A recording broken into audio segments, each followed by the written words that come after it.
पूनम पूनम हिम्मत पाटील. हा सर. हा, कुठं राहते तू?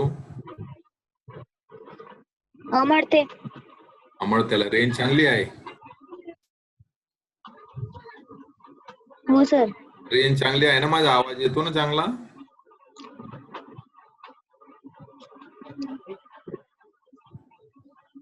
पूनम, माझा आवाज ऐकू येतो ना व्यवस्थित?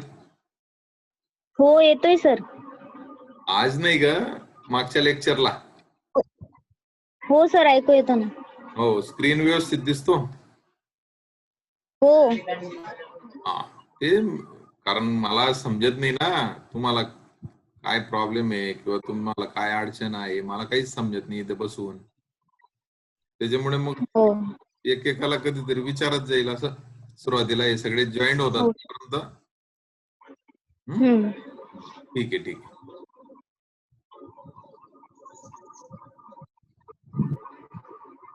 कुणाल कुणाल अनम्यूट हो. कुणाल गिरासे.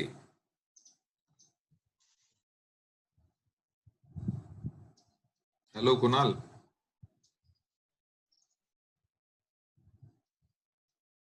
कुणाल अनम्यूट हो ना कुणाल. माझा आवाज येतोय?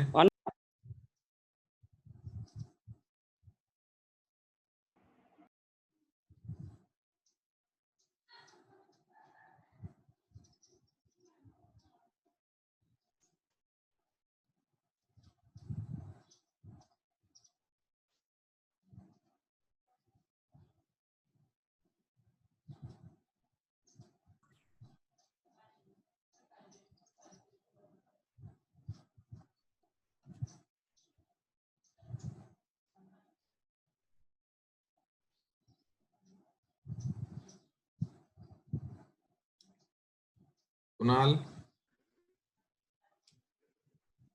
कुणाल जॉईन झाला? कुणाल, माझा आवाज येतोय? हो सर. हा, कुठं राहतो तू? जकाण्याला सर.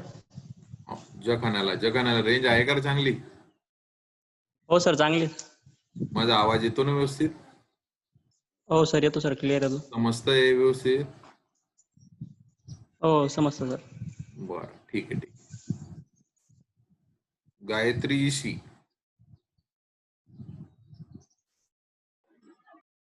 Yes sir. हा, कुठं राहते? वारुड. वारुडला? हो. वरुड का वारुड? वारुड वारुड. वारुडला राहते. रेंज चांगली आहे? हो. नाही सर, कधी कधी रेंज येत नाही. हा, कधी कधी काल आहे ना, कटच होत होता फोन. तेच मॅचच्या तासाला पण तसंच झालं. असं काय प्रॉब्लेम आता रेंजचं काही कोणी सांगू शकत नाही. त्याच्यामुळे आणि हो ना. तुम्ही लाईट गेली ना तर टॉवर फेल होऊन जातात. हो, आमच्याकडे तेच आहे सर. मग लाईट गेली तर हो, टावर पण असं काही जातो. नाहीये. माझी रेंज कधी कधी हे जे ब्रॉडबँड आहे बंद पडून जातं, मग मोबाईल वरनं मला कनेक्ट करावं लागतं. असं काही नाहीये. ते प्रॉब्लेम येणारच आहेत. ते प्रॉब्लेम धरून आपण हे चालू ठेवायचे. कारण मग नुसतं वर्ष वाया जाण्यापेक्षा बरं आहे. त्याच्यामुळे मी हळूहळू घेतोय. तुम्हाला नोट्स गुगल क्लासरूमला सगळे जॉईन असतील असं वाटतं मला. जवळजवळ 55-56 विद्यार्थी दिसतात मला गुगल क्लासरूमला. पण इथं याच्यावर जास्त दिसतात, ग्रुपवर जास्त दिसतात. परंतु ग्रुपवर एखाद्या डबल नंबर असतील. तरी गुगल क्लासरूमला सगळ्यांनी नोट्स, माझी विनंती आहे तुम्हाला की सगळ्यांनी नोट्स हाताने लिहून टाका. म्हणजे तुमच्या हाताखालून हे सिम्बॉल्स झाले किंवा फिगर झाल्या, ह्या जर तुमच्या किंवा या कर्व आहेत, पीव्ही कर्व, याच्या पुढे भरपूर कर्व येणार आहेत आपल्याला सेकंड युनिटला, थर्ड युनिटला. तर त्या जर कर्व तुमच्या हाताखालून गेल्या तर तुम्हाला व्यवस्थित लिहिता येतील आणि समजेल पण. त्याच्यामुळे गुगल क्लासरूमवर सगळ्यांनी जॉईन व्हायचे. जर कोणी अजूनही झालं नसेल त्यांनी आपल्या मित्राला मैत्रिणीला विचारून कसं जॉईन व्हायचं. कोड नंबर माहित नसेल तर दुसऱ्या विद्यार्थ्यांना माहिती आहे किंवा जे ग्रुपमध्ये लेट जॉईन झाले त्यांना गुगल क्लासरूमचा कोड नंबर माहित नसेल तर तुमच्या मित्राकडनं मैत्रिणीकडनं तो फिजिक्स आपलं PHY 301 चा गुगल क्लासरूमचा कोड कोणीही सेंड करेल तुम्हाला एकमेकांना. त्याच्यामुळे शक्यतो सगळ्यांनी जॉईन व्हा गुगल क्लासरूमला. सगळं मटेरियल त्या ठिकाणी टाकलं जाईल जेणेकरून तुम्हाला सगळ्यांना ते इझिली ऍक्सेस होईल. कारण त्या ठिकाणी गुगल क्लासरूमला गेल्यावर तुम्ही इझिली मटेरियल्स मध्ये गेले की त्या ठिकाणी तुम्हाला इझिली ती PDF फाईल आहेत आणि छोट्या छोट्या फाईल आहेत. युनिट फर्स्ट ची वेगळी फाईल असते. तरी मी युनिट फर्स्ट स्प्रेड करून टाकला, परत पार्ट फर्स्ट करून टाकला, पार्ट सेकंड करून टाकला की डाउनलोड व्हायला जास्त वेळ नको लागायला बुवा. डाटा कमीत कमी लागायला पाहिजे म्हणून 2 भागामध्ये मी ते युनिट फर्स्ट करून टाकलंय. तर पार्ट फर्स्ट आणि पार्ट सेकंड असं इझिली डाउनलोड करून. आता प्रॉब्लेम असा आहे प्रत्येकाकडे काही लॅपटॉप किंवा डेस्कटॉप PC नाहीये. त्याच्यामुळे तुम्हाला मोबाईल मध्ये पाहूनच त्या नोट्स लिहिणं आहे. परंतु त्याला इलाज नाहीये. जर कोणाला प्रिंटिंगची फॅसिलिटी असेल तर डायरेक्ट प्रिंट केलं तरी काही हरकत नाही. परंतु माझं तर मत आहे प्रिंट करण्यापेक्षा तुम्ही जर हाताने लिहिल्या तर ते तुम्हाला जास्त उपयुक्त राहील. ठीक आहे. तर 42 students are joined. So today we have share the screen.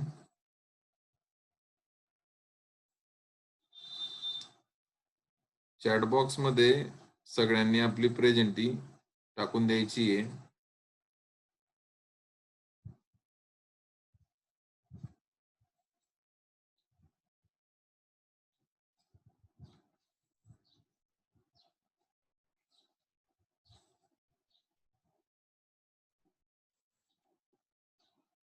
Tejaswini Pawar screen दिसते.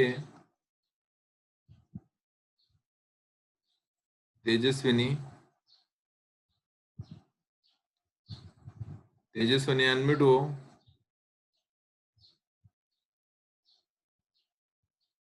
स्क्रीन दिसते तेजस्विनी? हो सर दिसते. हा ठीक आहे.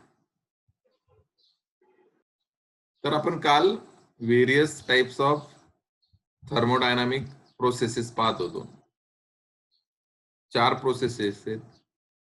Isothermal change, adiabatic change, isobaric change आणि आयसोक्लोरिक चेंज. तर आयसोथर्मल चेंज मध्ये temperature is constant and change in temperature म्हणजे DT is equal to 0. Adiabatic process मध्ये किंवा ॲडियाबॅटिक चेंज मध्ये heat is constant means Q is equal to constant or change in heat means dQ is equal to 0. तसंच in isobaric process pressure is constant and therefore change in pressure is equal to 0. Isochloric process मध्ये volume is constant therefore change in volume is equal to 0. तर हे comparatively लक्षात ठेवा जेणेकरून तुम्हाला कोणतंही process separately विचारली गेली 1 मार्काला तर तुम्हाला ते लिहिता आलं पाहिजे. आणि इनिशियल स्टेटच्या फायनल स्टेट मध्ये रूपांतर होताना if a system changes its state from initial state to final state at constant volume or at constant pressure, at constant temperature, at constant heat, same आहे बिलकुल. तुम्ही व्यवस्थित जर कंपॅरेटिव्ह लक्षात ठेवलं तर 4ही प्रोसेस मध्ये तुम्हाला कोणतीही विचारली गेली तरी तुम्हाला 1 मार्क किंवा 2 मार्काला लिहिता आलं पाहिजे. किंवा ऑब्जेक्टिव्ह क्वेश्चन विचारला गेला तर त्याचं पण उत्तर तुम्हाला ताबडतोब दिलं गेलं पाहिजे. ठीक आहे. मग मला असं वाटतं की व्हेरियस थर्मोडायनामिक प्रोसेसेस सर्वांना समजले असतील. ब्रीफली मी आज घेतलं. त्याच्या पुढे आपल्याला स्पेसिफिक हीट्स ऑफ गॅस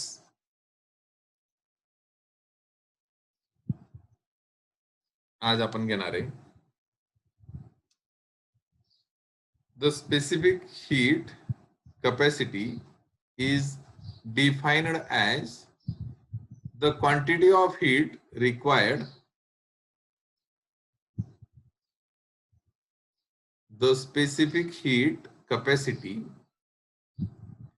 तर मला वाटतं तुम्ही 11वी किंवा 12वीला CV आणि CP हे लेटर सिम्बॉल्स गेलेले आहेत तुम्हाला. स्पेसिफिक हीट तुम्ही शिकलेत. त्याच्यामुळे हे जे आर्टिकल आहे हे तुमचं कुठेतरी ऐकण्यात आलेलं आहे किंवा केमिस्ट्री मध्ये तरी तुम्ही स्पेसिफिक हीट ऑफ गॅस तुम्ही शिकले असणार. तर स्पेसिफिक हीट म्हणजे काय? The specific heat capacity is defined as the quantity of heat required to raise the temperature.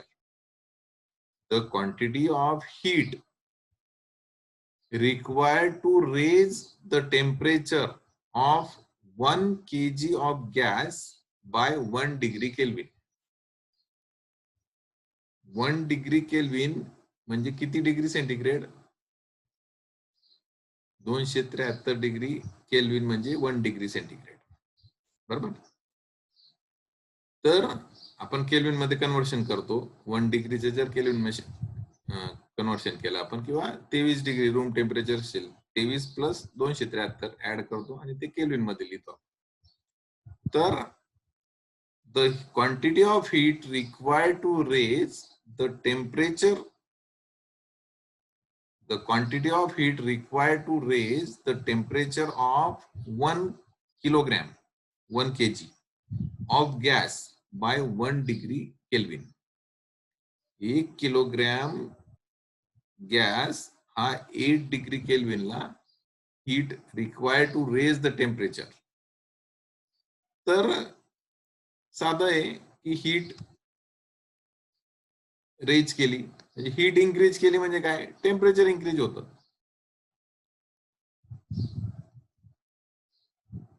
Join होतात, काही रिमूव्ह होऊन जातात, जॉईन होतात, त्यांना ऍडमिट करावं लागतं मला.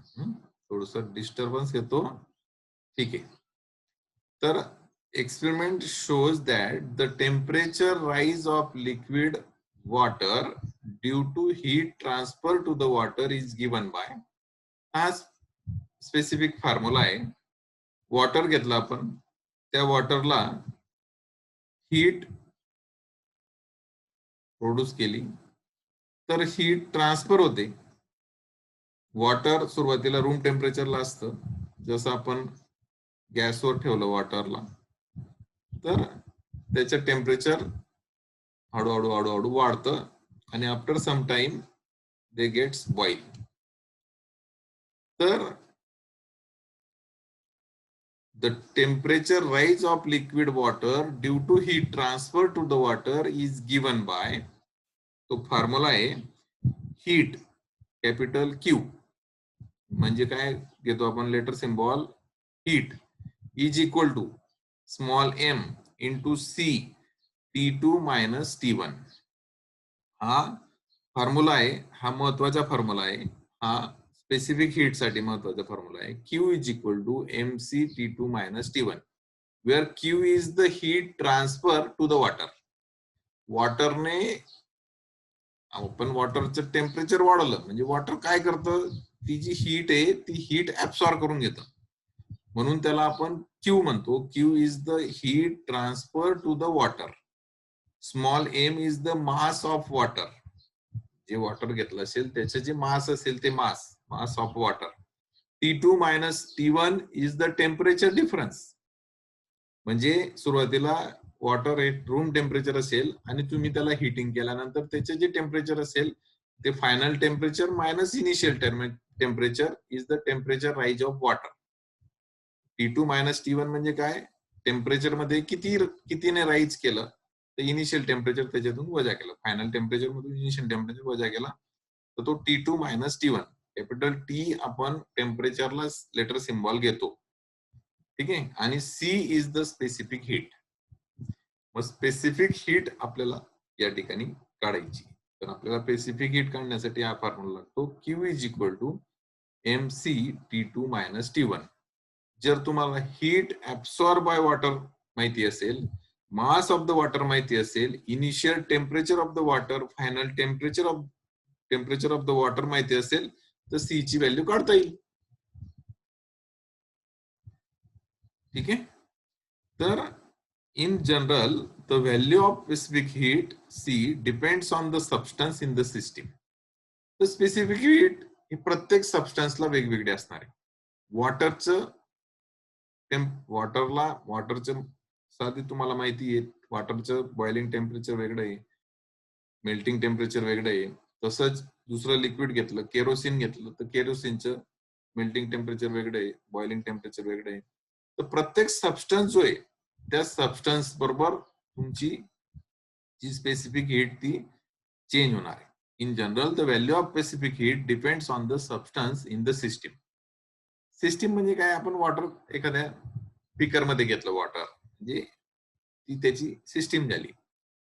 Specific heat of solids and liquids, तर पुन्हा आलं स्पेसिफिक हीट ऑफ सॉलिडला हीट केलं तर तो मेल्ट होईल.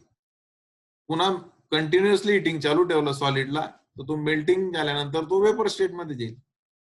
बरोबर. Solids and liquids is only a function of temperature. Specific heat of solids and liquids is only a function of temperature, but specific heat of gaseous substances is a function of temperature and process. तर solid आणि liquids is only a function of temperature. कारण solid, for example आपण metal घेतलं, cadmium metal घेतलं, cadmium मेटलचा melting point 670-680 degree centigrade आहे. त्या cadmium मेटलला आपण तेवढी हीट दिली, ते मेटल हीट ऍब्सॉर्ब करून घेईल, त्याचा मेल्टिंग पॉइंट आला की ती मेटल मेल्ट होऊन जाईल. म्हणजे सॉलिड स्टेट मधून लिक्विड स्टेट मध्ये ती जी सिस्टीम आहे किंवा जो मेटल आहे तो एका स्टेट मधून दुसऱ्या स्टेट मध्ये ट्रान्सफर झाला. आणि जर तुम्ही अजून पुन्हा हीट देत गेला तर त्या लिक्विड स्टेटचे कन्व्हर्शन कॅडमियमच्या वेपर्स मध्ये होईल. बरोबर. वेपर्स झाले म्हणजे गॅस मॉलिक्यूल झाले. तर specific heat he function of temperature आहे. तर तसंच specific heat of gaseous substances is a function of temperature and the process. Process means various thermodynamic processes. जे आपण चारही व्हेरियस थर्मोडायनामिक प्रोसेसेस पाहिल्या, तर त्याच्यामध्ये the specific heat of substances is a function of temperature.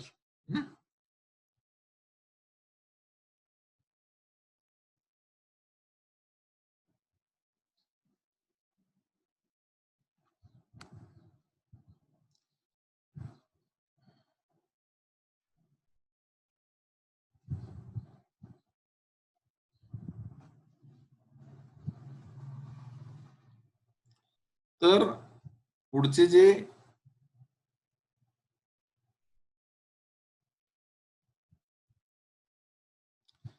Specific heat of gas आपण पाहत होतो, त्याच्यामध्ये CV आणि CP हे दोन महत्वाचे आहेत. तर specific heat at constant volume.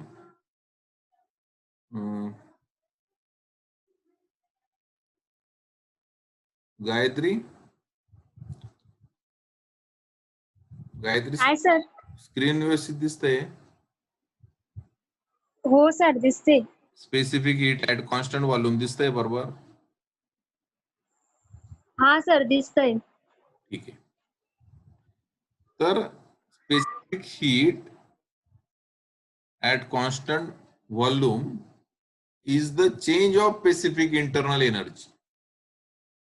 Specific heat at constant volume त्याला लेटर सिम्बॉल CV ने दाखवतो आपण.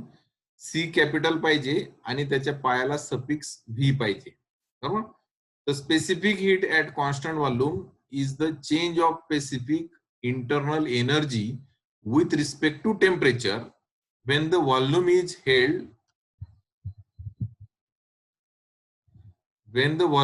held constant. तर या ठिकाणी व्हॉल्यूम जो आहे तो कॉन्स्टंट पाहिजे. मग आपण व्हेरियस थर्मोडायनामिक प्रोसेस पाहिल्या. तर आयसोक्लोरिक प्रोसेस मध्ये म्हणजे शेवटची प्रोसेस आयसोक्लोरिक प्रोसेस मध्ये व्हॉल्यूम कॉन्स्टंट होता. आयसोबेरिक प्रोसेस मध्ये प्रेशर कॉन्स्टंट होतं. तर तेच या ठिकाणी तीच प्रोसेस होते. Specific heat at constant volume is the change of specific internal energy with respect to temperature when the volume is held constant. Specific heat at constant volume म्हणजेच volume constant असणार आहे. त्यावेळेला CV is equal to change in internal energy upon change in temperature at constant volume. मी जे relation दाखवलेलं आहे या रिलेशनलाच मी बोललो की specific heat at constant volume. CV ला काय म्हणतो आपण? Specific heat at constant volume is equal to change in internal energy with change in temperature at ब्रॅकेटच्या बाहेर काय ऍट कॉन्स्टंट व्हॉल्यूम. हा जो ब्रॅकेटच्या सफिक्सला व्ही दिलेला आहे तो कॉन्स्टंटचा सिम्बॉल आहे त्या ठिकाणी. की या ब्रॅकेट मधली जी क्वांटिटी आहे ब्रॅकेट मधली क्वांटिटी काय आहे? Internal energy with respect to temperature आहे. Change in internal energy with respect to change in temperature at constant volume. This is the CV. CV चा फॉर्म्युला आहे. Specific heat at constant volume. CV is equal to du by dt at constant V. लक्षात आलं असेल. आता for constant volume process जर volume constant आहे तर जर या CV या इक्वेशनचं specific heat at constant volume या इक्वेशनचं जर आपण इंटिग्रेशन घेतलं तर हे पाय राईट हँड साइडला काय होऊन जाईल? Delta you at constant V. हा जो राईट हँड साइडचा ब्रॅकेट आहे ना तो काय होऊन जाईल? Delta U change in internal energy at constant volume is equal to integration over initial temperature to final temperature CV dt. हा dt कुठून आला? तर हा या ठिकाणी delta U upon delta T जो डिनॉमिनेटरला होता तो इकडे मल्टिप्लाय झाला. CV ला काय झालं? तो